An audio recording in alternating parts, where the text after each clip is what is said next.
And protests in Iran are intensifying over the death of 22-year-old Mahsa Amini. And as demonstrations there enter their 7th week. Many protesters are even calling the movement a revolution. Let's bring in ABC News' Patrick Reevell live from our London bureau with more on that and some of the day's other international headlines. Patrick, ABC News Live has obtained some new video showing some of the violence against protesters by authorities.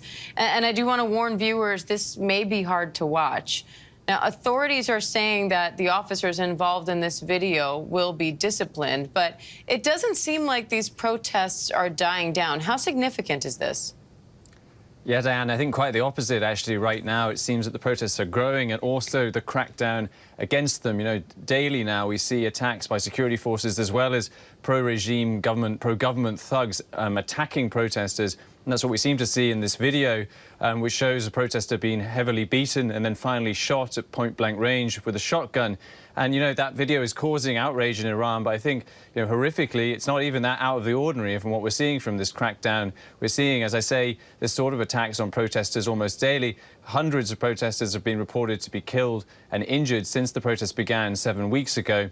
But that isn't deterring the protests for now. We know students have been protesting and holding sit-ins again in the last 2 days. And I think right now the regime seems to be struggling to understand how it can deal with these protests. It seems to be wavering between more harsh repression, but also making these sort of feeble attempts to reach out to the protesters. And I think that confusion is feeding this sense that this really is an unprecedented movement against the regime, the biggest challenge to the Iranian regime since it was formed in 1979.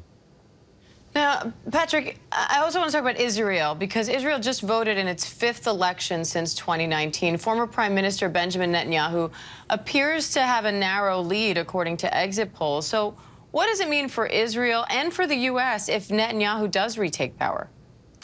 Yes, right now, exit polls with over 86% of the votes counted suggest that Benjamin Netanyahu is going to be best placed to form a coalition government. It is still uncertain because if some left-wing parties manage to make small gains as the rest of the votes are counted, that could still block him. But right now, all signs point to him making a stunning comeback despite being on trial for corruption.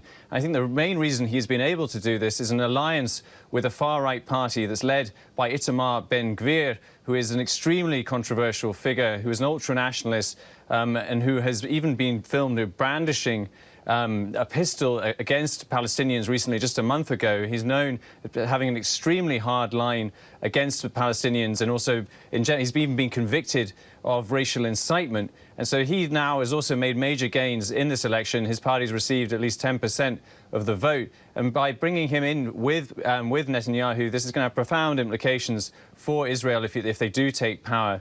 It's going to mean a much harder line. It's going to make the chances of peace with the Palestinians even more remote than it already was. The US has already warned Netanyahu against bringing in members of this party, saying that it will damage bilateral relations. But if he does win now, it's going to mean that he will have little choice but to make these people part of his party, part of his government, I should say.